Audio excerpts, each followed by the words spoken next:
noodle brand is no longer limited to neighboring India. He's expanded its tentacles across geographies as varied as Serbia, Kazakhstan, Moldova, Bangladesh, and Egypt. He's quintessentially a rebel, ready to push all boundaries and looking detriment. In his book, Made in Nepal, he details his forays in business such as cement, hospitality, telecom, banking, and the challenges he takes head on, sometimes succeeding, sometimes learning. He takes readers through his political encounters, his succession plan, and how he perceives the future of his business empire that has been both a labor of love and the work of a lifetime. Welcome, Mr. Chaudhary.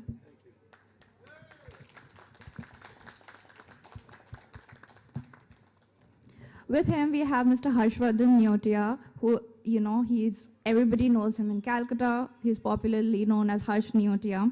He'll be moderating and discussing the session with Mr. Chaudhary.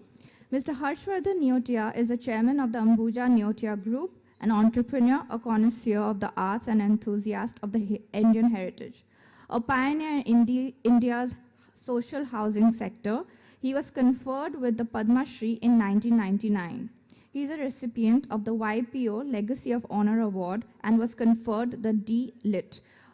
By Vidyasagar University and the Assam Royal Global University. He is an active member and a past president of both FICCI and AIMA. He serves as a member of the Board of Trustees at the Indira Gandhi National Center for the Arts as the chairperson of the National Institute of Technology, Mizoram, and a council member of the National Culture Fund of the Government of India. He is a director on the board of Invest India, a member of the West Bengal Heritage Commission, and the chairman of the CII Suresh Neotia Center of Excellence for Leadership. He heads Jana Prava, a center for cultural studies and the research in Varanasi as a chairman and one of the trustees of the Sri Somnath Trust. We welcome you both to the Excite Kolkata Literary Meet.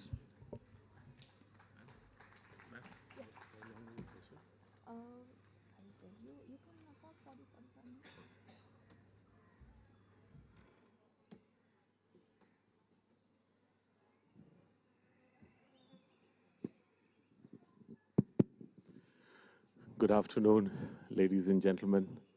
It's truly a great honor and privilege to moderate this session with Mr. Binod Chaudhary. 13 years back, when he wrote his first book, he invited me to this glittering occasion in Delhi where many people were part of the book launch, and I was one of them. I read that book with great enthusiasm. And I must say that I received a copy of this book a couple of days back from Malvika Banerjee, which also was a page turner. His life is nothing short of extraordinary.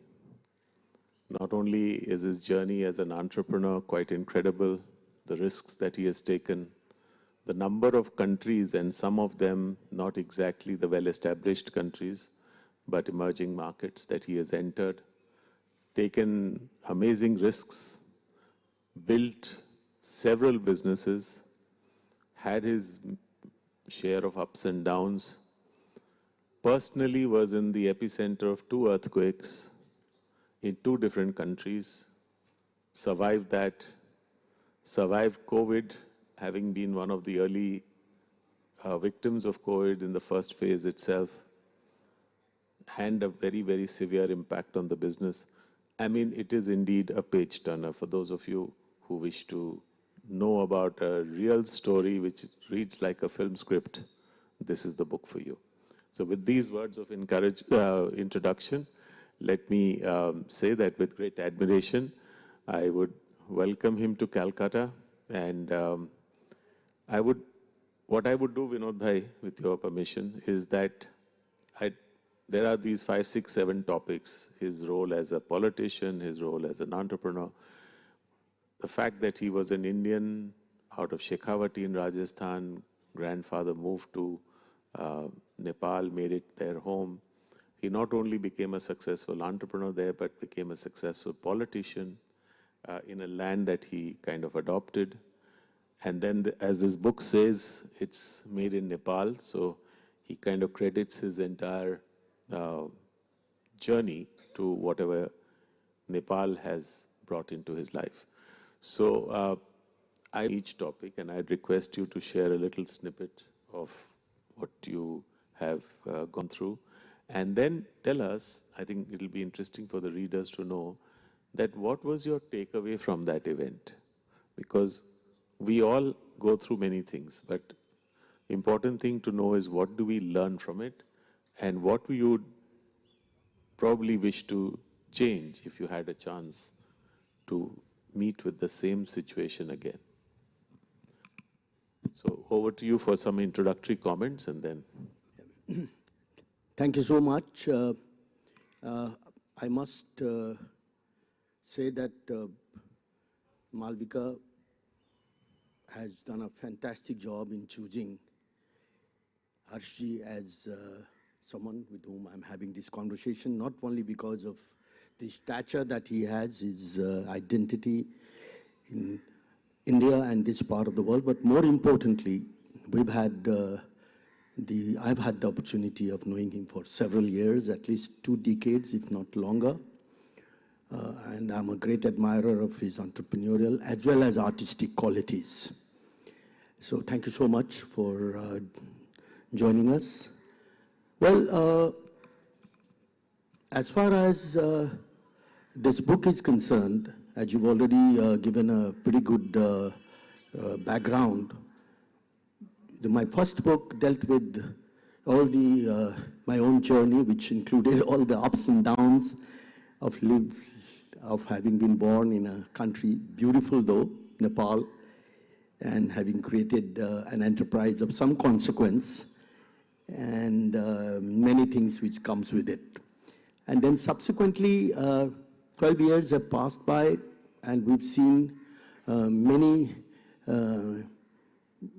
changes, include some good ones, some very challenging ones, including the COVID, including the 2015 earthquake, which was one of the biggest calamity, biggest crisis that the country has ever faced, simply because A, it was big, but at the same time, so the country did not have the capacity to deal with it. And even given the terrain and the geography, even the countries which wanted to help couldn't access help to the remote parts of the country, which was where there were real issues. And the last one is when my book had gone for printing, suddenly I received a call from the Harper's editor that we are stopping the printing because we were going through the phase of the Gen Z movement in Nepal, September 8th and 9th. And he said that, look, this changes the entire landscape. This is the whole world's attention has been drawn to Nepal. In 48 hours' time, the total regime, it's not a change of a government, but there has been a complete change of the total regime and complete rejections of the traditional parties.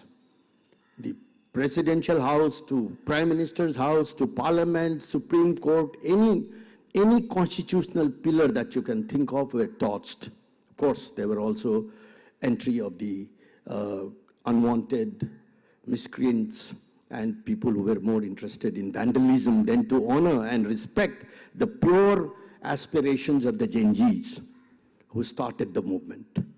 So that's what the book is all about. I've tried to capture my own experience. I was pretty much there. I was a part of it. My own house and factories were torched. So I know it for sure, what went behind it. And to address a specific question that Harshbhai has asked me, that is in retrospect, in hindsight, do I think as a businessman or even as a member of parliament that something else could have happened which could have avoided the movement of this nature and this scale? The answer is probably no. You know, it had to happen. Post the multi-party democracy back in 1990, Nepal really took off, both in terms of large-scale political as well as economic changes. Nepal really did extremely well for 5 years. The relationship with India was at all-time high. Our exports, our revenue generation, investments, multinationals all started to come in. But then again, as we typically see, that the power struggle within the party started. A majority-led government of the Nepali Congress was dissolved. The parliament was dissolved, and we went in for a midterm poll. And since then, Nepal has never seen a stable government. In 36 years' time, we've seen 30 governments.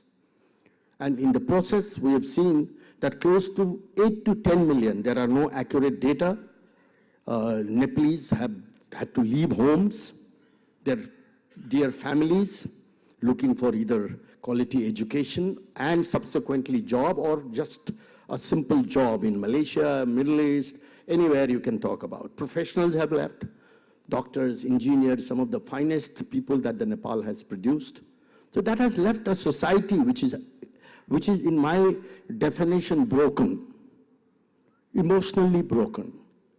There is no imminent financial issue as such. Nepal gets about $20 billion every year by way of remittance, and that's the only thing which is growing every year, obviously, because people keep going. Even this year, I was looking at the data, 400,000 people have left this year. So there we go. That's the summary, but also it also talks about what we as a group have done during these 12 years of study. We still believe that business can still be done. You can still, Nepal is still not to be written off. Nepal is ready to embrace people who have serious intentions of carving out an opportunity. And of course, there are also advantages which you can talk about, which is like the first mover advantage. So we'll come to the business, but I'm going to ask you a very personal question. You were personally faced with two very, very severe adversity. One was the Gen Z movement, when you were there and your house was torched and you had to physically escape that marauding mob. For any one of us who could be in a situation like this when the country is burning, our own house is burning, could be a very frightening moment. And the second was that you were in the middle of two very big earthquakes, the largest earthquake ever recorded in recent history in Chile, right? One in Chile. One in Chile when you were physically present there, and the second time in Nepal when it happened. Now I want you to look at it from a personal perspective, that what was going on in your mind in both these or three of these events, two earthquakes and one marauding mob at your doorstep, and what did you think and what happened? Because that's something that that can teach us your resilience, the way you have, because you obviously survived all that, and that's why you're here today.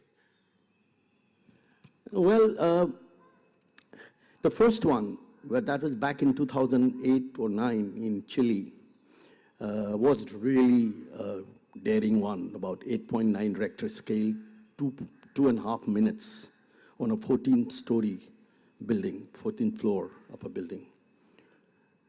The total country's other infrastructure, other than the buildings, I would say, the building structures, because the building codes were designed very well by the Germans, because they also had a bigger earthquake, first one, which is the largest earthquake ever in the history.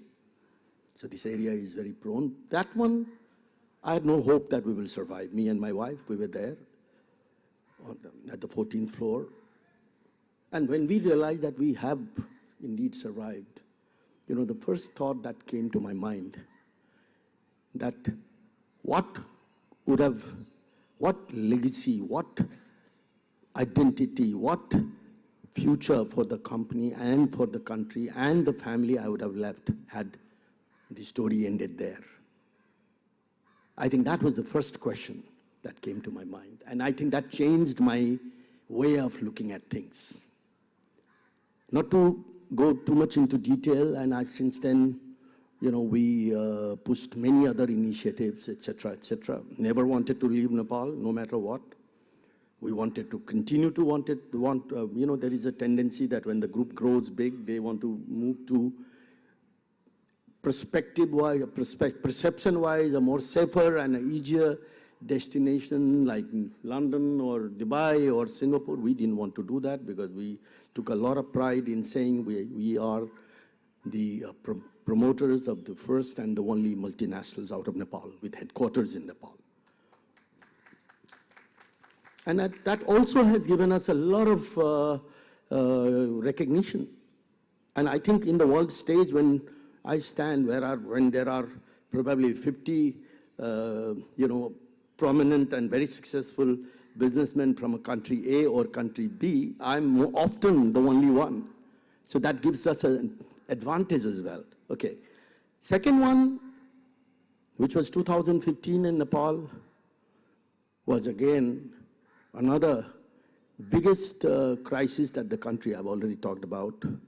And that time I had the option, our family had the option to evacuate ourselves and make it to a safer place because the tremors continued for a couple of days. No, we decided based on our Chile ethos that no, this is the time to mobilize our group's entire resources, our family's entire resources to rebuild Nepal.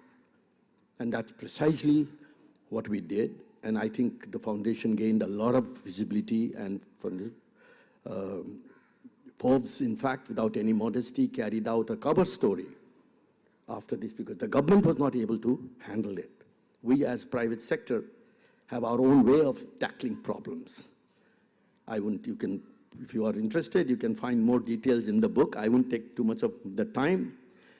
And the third one is, of course, the Genji movement again. I am a great believer, and all these events have taught me one thing, that if as much as it's your destiny to face these crises, these problems, if there is a particular reason you exist, and if you have sincere intentions, and you stand for a cause, nature will help you. You can call it destiny, you can call it enabling luck, you can call it whatever. People, as much as the people who create problems come forward, I've seen often that people who help you solve problems come forward even more stronger.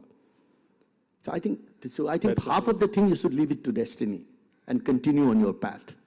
That's the lesson. Fantastic. I think that is so humbling and so true for any one of us, that we often have the hubris to believe that everything that happens in our life is just by our own doing, without giving some amount of leeway to destiny and fate and luck and anything else. So we'll segue now into your business. One of the incredible businesses that you have, which is what you're known for, is the YY noodles. I think almost everyone here would have had a taste of that noodle. I must tell you, on a lighter note, that during COVID, our canteens in our office were shut because of the problems of touching and things like that. And so we were heavily stacked for those who couldn't or didn't bring a tiffin to work, and including me. We had YY noodles that we would make and eat. So I've eaten so much of YY noodles during that period. I can tell you all the flavors and all the tastes. So it's quite extraordinary that this YY noodle has now in 20 countries or more, and he has plants in 7 or 8 of them. So tell us about your YY noodle story. How did you chance upon this noodle? And then this whole idea of, instead of exporting it from one big manufacturing base, to actually set up smaller units in many countries.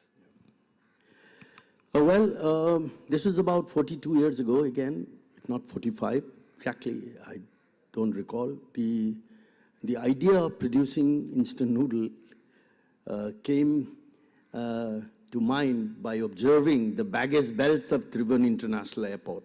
I used to travel a lot to the Far East, and I used to notice that, every Nepalese traveling back those days from Bangkok is carrying a box of noodles. And after, a few trips, I tried to inquire more, and we concluded that people fall in love with this noodle in Thailand. It's a little different. In fact, this is a type of a noodle which Harshavardhan mentioned, which you don't need to cook. If you want to, you can eat straight out of the packet.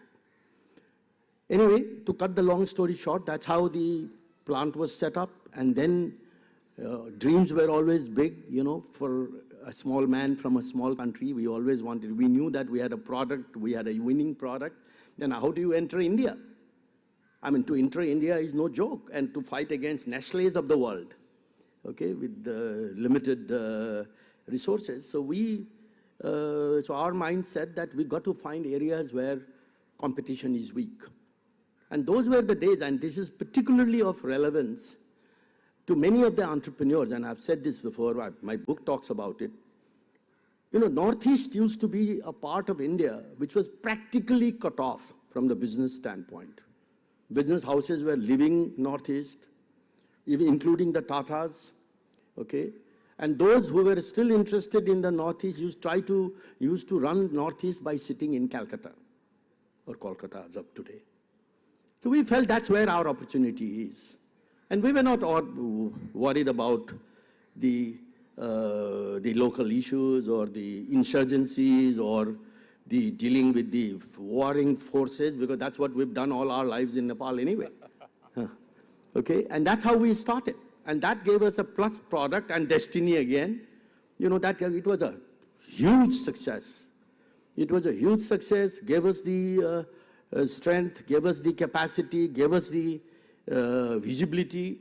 People started to carry, 3 generations of the youth have carried YY literally, like he's talking about, from the colleges, schools, from their homes in Nepal and Northeast, etc. And we kept on following those footprints. And that's how we went global. Today we sell in more than 80 countries, and we have 7 manufacturing plants in 7 locations in India and in about 8 different locations worldwide. And it's growing. It's growing. So I think it is an opportunity. It is also an example that you don't have to spend mega dollars to establish a brand, even in a large country like India, even if you are in competition with big players.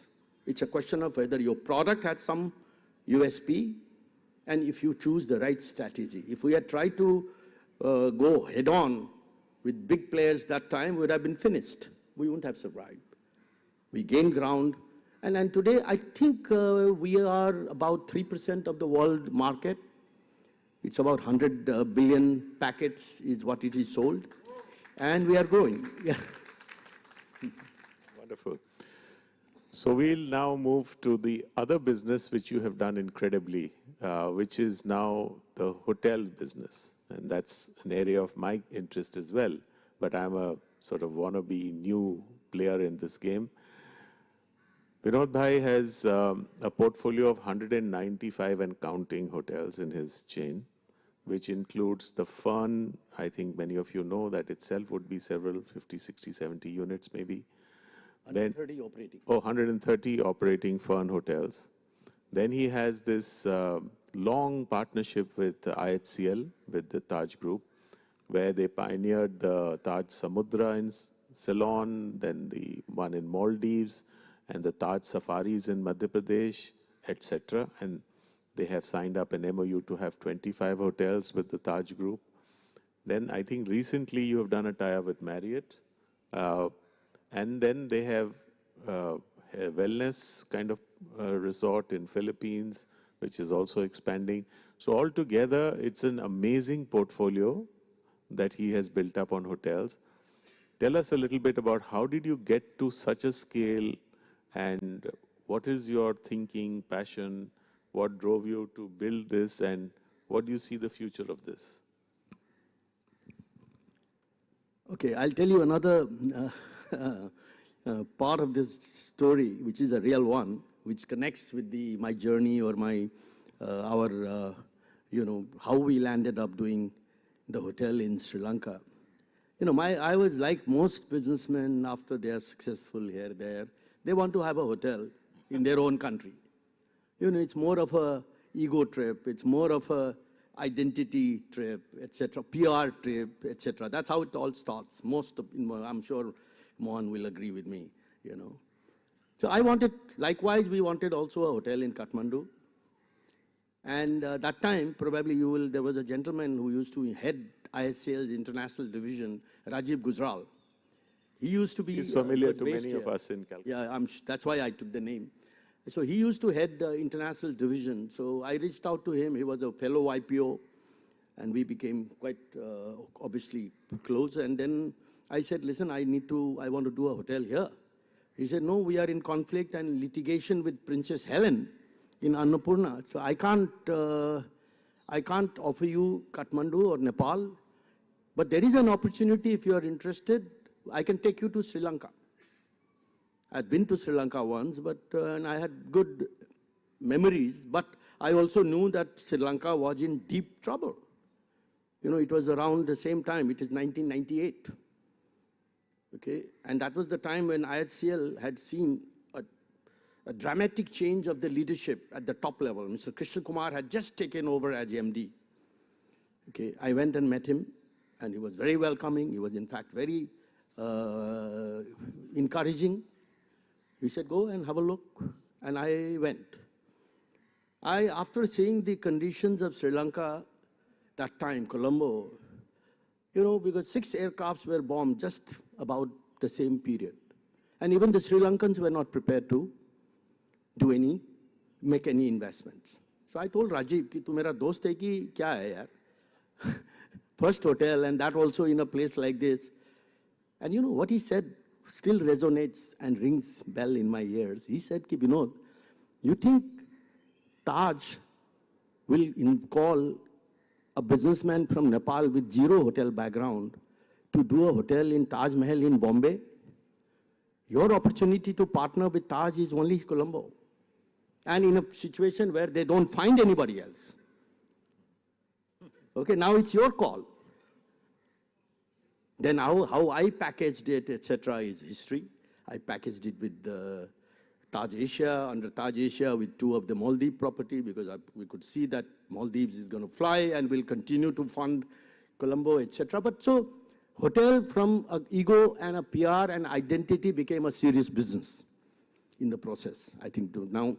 And then my son joined in. I must give him full credit, Rahul Chaudhary. And then we were going around, because that was also an opportunity, because Nepal has been perpetually in trouble, which I've shared about. I mean, you know, while we were growing in some of the verticals, we wanted to grow more bigger globally. And hotel is a sector, to our mind, where if you have strong operating partners, you can grow anywhere. You don't really need to build your own organization per se. And that became a passion. That became one of the core vertical to grow. And rest is again destiny. You know, the Fern partners, private equity was walking away. That time they only had 30 hotels. And we acquired that. We went to Adgon. I'm a passionate trekker as well as, you know, wellness. I used to go for my wellness retreats every year, and I landed in Philippines for a personal, as a guest, and noticed and found that that property was in beautifully crafted property, but badly run. And the owner was virtually crying. That's how we landed up acquiring that, created a name. So I think God has been great. It's the portfolio which is growing. Wildlife. Are you expanding the farm? Yes, farm is going to go to 25 countries. And we've already the roadmaps done. I hope you bring one to India. Certainly with you. Wonderful. I mean, wellness is a very, very sort of upcoming segment, but one needs to do it very properly. That's the important thing. So now we will move in to your other area, which is, of course, there are other businesses. He has been involved with cement also. He's been involved with telecom for a bit and then gave it up. But we may not necessarily look at all of them unless you want to speak about it. I would like to ask you about your political kind of life. You decided to plunge, and unlike going into a House of Elders, you went into the House of Representatives, where you actually have to contest an election. And you joined the Congress party in Nepal, and you also won, I think, one election or two. And I'm contesting another one. Yeah, and you're contesting one, which is just a few weeks from now. Yeah. So tell me about this. How did you decide to foray into it? Most businessmen would feel very, very concerned about stepping into electoral politics, particularly both as a businessman and also the fact that you were not domiciled Nepalese. Yeah. Well, you're absolutely right.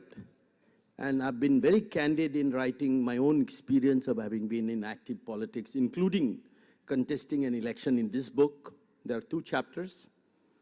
I think it's undoubtedly one of the most difficult things for a successful businessman in a struggling country to do, particularly a country which has perpetually been represented by parties of leftist leanings over the last decades. Because, you know, the schooling of the parties, and I have nothing against, I myself have been once, I started off as a member of Constituent Assembly supported by a leftist party.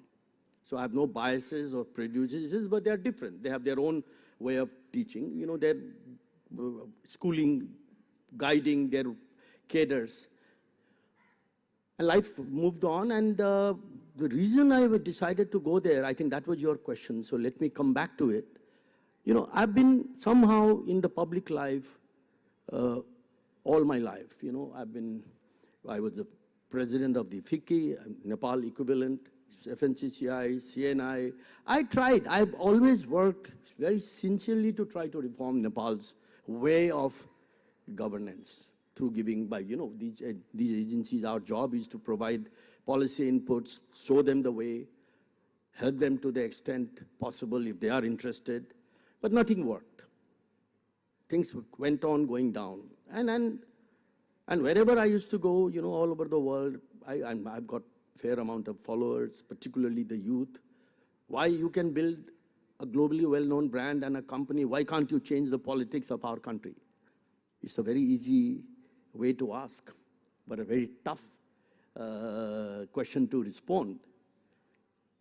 So somehow I think I felt that I need to do something about it, and I must take up this challenge and see, because the boys had grown up, the next generation was willing to take, and I've never been worried about it. One thing I've been absolutely clear that I will never leave Nepal. So I think it is only a natural conclusion that I want to see a better Nepal, more vibrant Nepal, a Nepal which provides opportunities and job, a Nepal which provides, which can rise from the rubbles, you know. And I think Nepal has been gifted. Nepal has been gifted with all the natural resources which you can think of.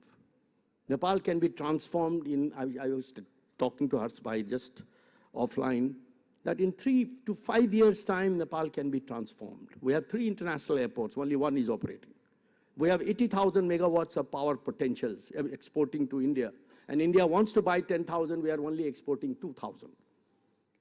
Okay, Nepal can be a hub for education and health. We are spending 150 billion rupees funding the Nepalese students for their education bill.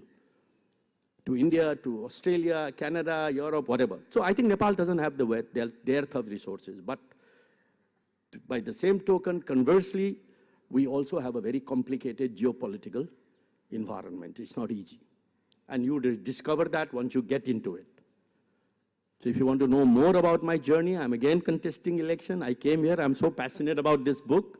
You know, a lot of people would have opted out after the Gen Z movement and after having lost your, you know, home, which you build with a lot of love and emotional attachment.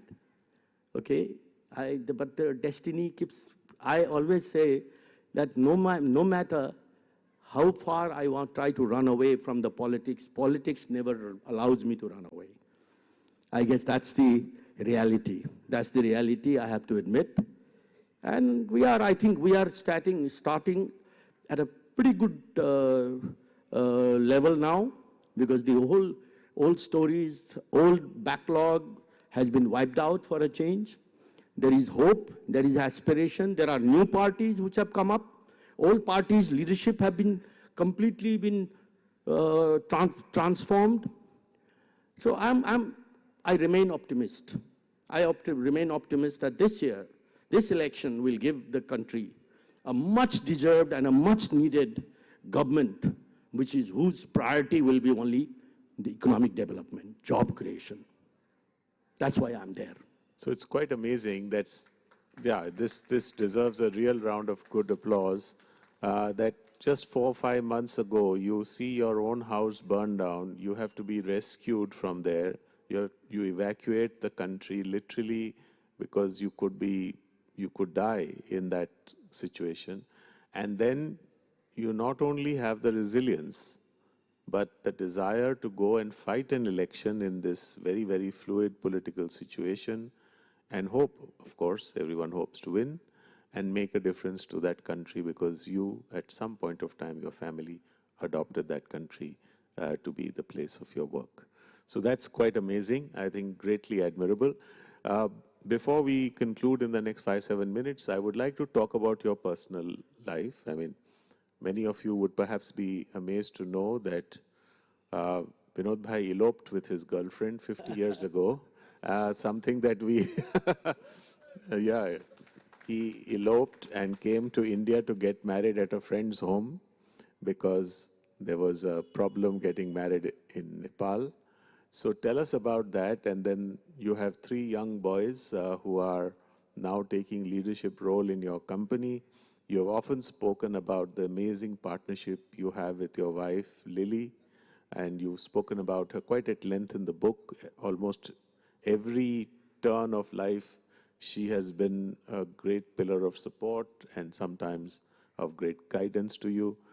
And of course, you have brought up 3 kids. I know 2 of them, fortunately. I've met them, and they are really very bright young people, as dynamic as their father. Perhaps time may say they may be more dynamic. So tell us a little bit about that. Starting with that, why did you elope and what happened? Well, broken engagement also, I think. Yeah. You've done a thorough research, I must say. My wife knows about it, so that's not an issue. We come from a fairly conservative Marwari family. Okay, so obviously 46, 47 years ago, my parents wanted us to marry a pure Marwari girl, although my wife is half Marwari, a Sharma Marwari, and a Brahmin. So while they were trying to show me here, there, many different girls, there was a lot of pressure. Somehow I happened to know Lily through her brother, who was a friend of mine. And इसका तो कोई जवाब हो नहीं सकता, but yeah, लेकिन जवाब at that time there was no restriction because he proposed to marry her when she was 16 only. Yeah, she was. So we decided to become life partners, and then a lot of track 2 negotiations with the family went on, and finally we reconciled that शादी करना है तो करो, लेकिन यहाँ मत करो, यहाँ सारे बिरादरी के सामने थोड़ी, फिर बाद में आ भी गए.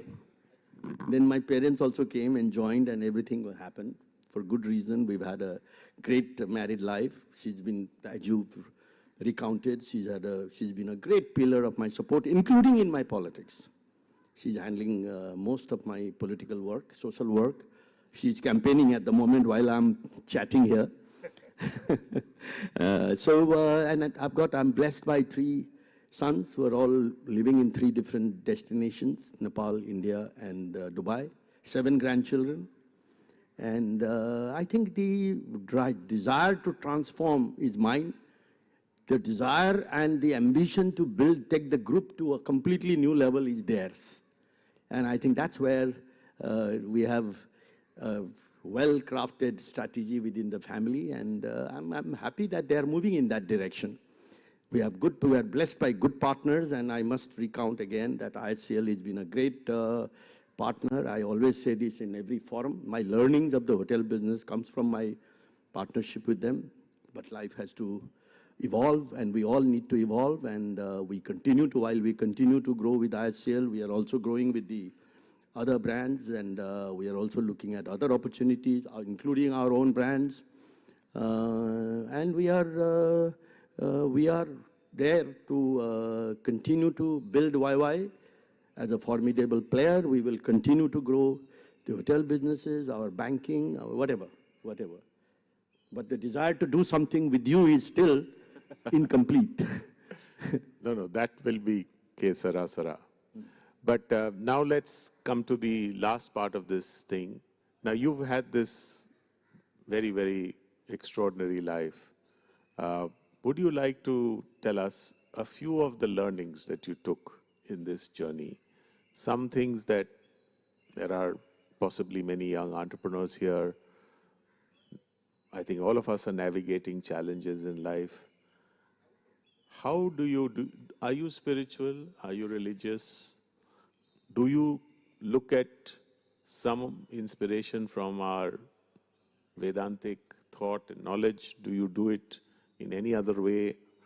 What is it, or maybe some people in the world who might have inspired you? And what is it that you make out of this extraordinary 72 years? Is that your 70. age? 70. 70 years. 70 years is a long period. 50 years of entrepreneurship. What do you learn out of it?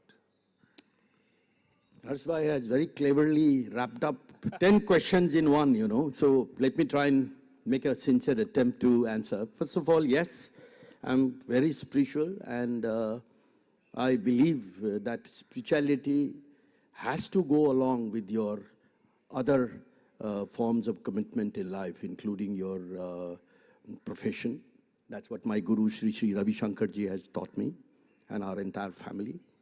That life has to be balanced, and it's never balanced unless there is a spiritual component, which is a part of life. And it's not just meditation. It's much more than that. And secondly, the message to the young entrepreneurs anywhere in the world, I would, including my own young brothers and sisters from Nepal, is there could not have been a better time in the world to be in the age bracket of 18 to, including the Gen Zs, although that is not the true definition, than now. Because what we are seeing, the whole world has become connected in terms of demand and supply.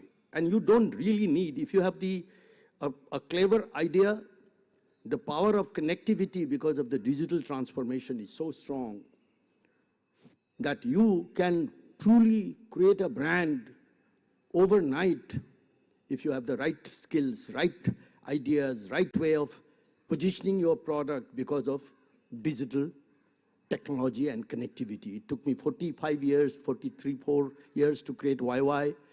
If somebody has that, the product can be thrown open to the whole world. So I think people need to, capital follows you. That was not the case 20, 30 years ago. Okay, today if you have a great idea, venture capitalists, private, they will follow you. You have the you have the opportunity to do your research without going to any research institute or to a professor. Your handphone itself, your chat GPT and AI will give you all the informations that you want if you want to create something new. So it's not the monopoly of family businesses are ending, including in India. We find that there is new breed of businessmen who are taking the center stage because of technology, because of connectivity, because of the equivalent of Airbnbs and Ubers and of the lot, or Amazons of the short. So I think this is the best time, in my opinion. So instead of, and you could be doing business, if you are a Nepali, you could be doing your business out of Seattle in Nepal and vice versa. Nepal is, without any kind of a policy support or innovation, he's been doing, has suddenly started doing the back office work of the IT industry, and this year we will touch $2 billion work from home. And this is happening not because we are genius. Of course we are educated, I'm talking about the young people, but these are the work, surplus work that the India and the Philippines and the Singapore or some of the, the global headquarters for IT or software, they can't handle. They want this next level of work to go out to the other countries. And our youth are happy to work for $6,000, $7,000 a month. And that's a great salary for them. So there is no dearth of opportunity, and these opportunities are going to grow. So that's the message to the youth of today, to Nepalese as well as to don't lose. If me, I come from a very, very humble background. I think more or less Harshavardhan has already given you the background. And I had to start my business at the age of 18. We were small, very, very small, limited resources, but we had big dreams. And we continued to chase our dream. And we are continuing to chase our dreams till today.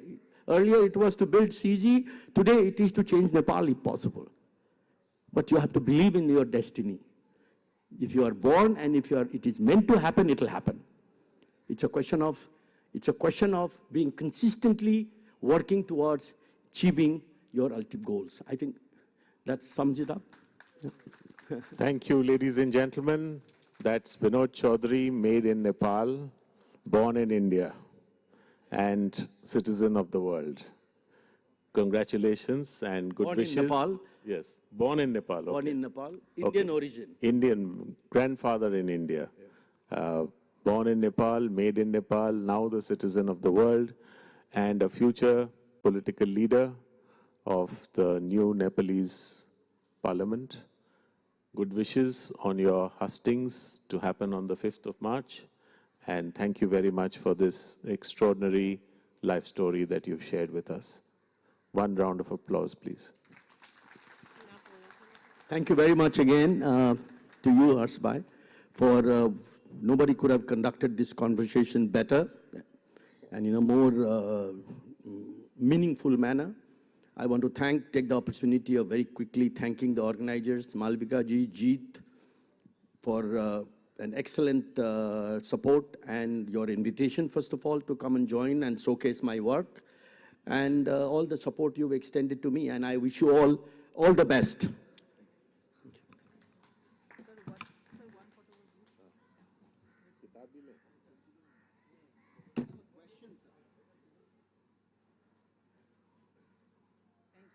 The next session, so we'll come down, you can ask. Thank you. Pleasure.